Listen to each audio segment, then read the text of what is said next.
আজকে সোমবার, আমি ভাত খাই না।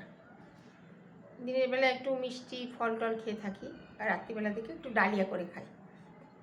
মুগের ডাল, পটল, একটু আলু, একটু গাজর, বিনস, টমেটো, কড়াইশুঁটি থাকলে কড়াইশুঁটির সময় সব দিয়ে, কাঁচা লঙ্কা দিয়ে, একটু জিরে তেজপাতা ফোড়ন দিয়ে প্রেশার কুকারে 2টো সিটি দিয়ে করে নিই। খুব টেস্ট হয়। এই করেছি, করে আজকে একটু খাবো।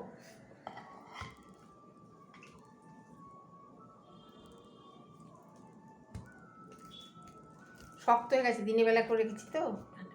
এখন আর একার জন্য ভালো লাগছে না গরম গরম, এখন আর ভালো লাগছে না গরম করতে। এই একটু খেয়ে নেবো, খেয়ে জল খেয়ে নেবো। ওই যে ছেলে একটা আইসক্রিম দিয়েছে, লাস্টে আইসক্রিমটা খাবো।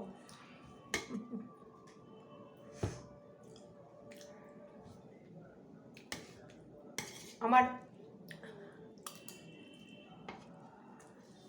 ডোডো খাস দোষ, ওর জন্য খুব চিন্তা হচ্ছে।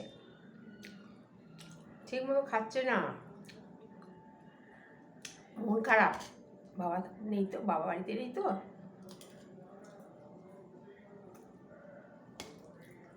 আমি কি ওর সাথে পারি বলুন তো?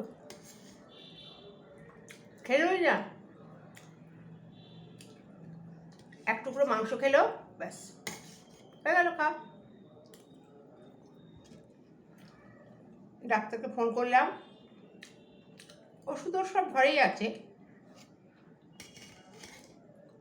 কিন্তু ওষুধ খাওয়ানো অনেক ঝামেলা। কৃমির ওষুধ রসগোল্লা দিয়ে খাওয়াতে হয়, একদম না।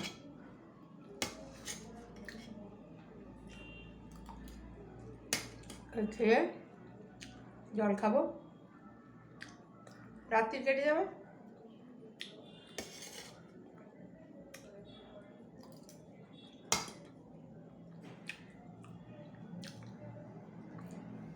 Good night, tata.